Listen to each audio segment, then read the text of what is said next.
চাকরি প্রার্থীদের জন্য কিছু গুরুত্বপূর্ণ আপডেট। আপনারা জানেন যে 2022 টেট উত্তীর্ণ প্রার্থীরা দীর্ঘদিন ধরে ইন্টারভিউ অপেক্ষায় রয়েছেন।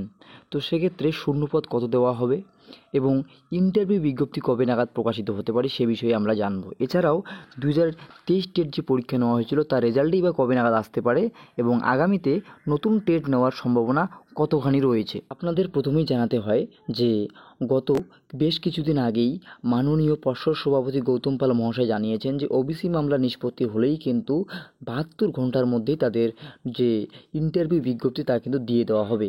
তো সেক্ষেত্রে কিন্তু এই মতো পরিস্থিতিতে প্রায় নিষ্পত্তির দিকে রয়েছে ওবিসি মামলা।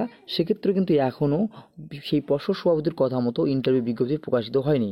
তবে খুব সম্ভবত যা প্রাইমারি বোর্ডের তরফ থেকে তৎপরতা দেখা যাচ্ছে যে দ্রুতই তাদের নিয়োগের যে বিজ্ঞপ্তি অর্থাৎ ইন্টারভিউ বিজ্ঞপ্তি তা কিন্তু প্রকাশ হওয়ার একটা সম্ভাবনা রয়েছে। এছাড়াও 2023 যে টেট পরীক্ষা নেওয়া হয়েছিল তার রেজাল্টও কিন্তু পর্ষদের কাছে অলরেডি রেডি রয়েছে এবং পর্ষদ চাইছে 2022 এবং 23 টেট উত্তীর্ণ প্রার্থীদের একসাথেই ইন্টারভিউ অংশগ্রহণ করানো। সেক্ষেত্রে কিন্তু সেই ইন্টারভিউ বিজ্ঞপ্তি প্রকাশের আগেই 2023 রেজাল্ট কিন্তু প্রকাশ করার একটা প্রবল সম্ভাবনা দেখা দিচ্ছে। এছাড়াও এই বছর অর্থাৎ মাননীয় পর্ষদ সভাপতি গৌতম পাল মহাশয়ের কথা মতো প্রত্যেক বছর যে নতুন টেট হওয়ার কথা সেক্ষেত্রে কিন্তু এই 2025 সালে নতুন কোনো আর টেট হচ্ছে না, কেননা এই বছর সামনেই ইলেকশন রয়েছে। সেক্ষেত্রে কিন্তু আগামী 2026-এ নতুন করে টেট নেওয়ার সম্ভাবনা আছে। তবে যে শূন্যপদের কথা অনেক ক্ষেত্রে দেখা যাচ্ছে যে 5000-এর শূন্যপদ রয়েছে এই নিয়োগ প্রক্রিয়ার জন্য। তবে সেক্ষেত্রে কিন্তু এত কম শূন্যপদে প্রাইমারি বোর্ড নিয়োগ করবে না, কেননা প্রত্যেক জেলায় কিছু কিছু করে ধরলেও কিন্তু ভালোই একটা শূন্যপদ চলে আসে।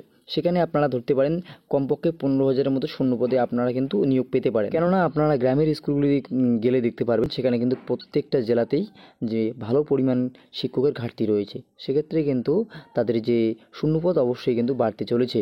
এছাড়াও পঞ্চম শ্রেণী অনেক স্কুলে অ্যাড হওয়ার জন্য সেক্ষেত্রেও কিন্তু শূন্যপদ বেড়ে গিয়েছে। ফলে 5000-এর যে শূন্যপদের যে কথা তা কিন্তু পুরোপুরি ভুল। তো আপনারা অবশ্যই ধৈর্য ধরে থাকবেন, ইন্টারভিউ বিজ্ঞপ্তি প্রকাশিত হলেই কিন্তু আপনাদের শূন্যপদের যে সংখ্যা সেটাও জানতে পারবেন। এছাড়াও কোনো আপডেট জানতে হলে অবশ্যই কমেন্ট সেকশনে কমেন্ট করে জানাবেন। ভিডিওটি ইনফরমেটিভ মনে হলে অবশ্যই লাইক করে দেবেন।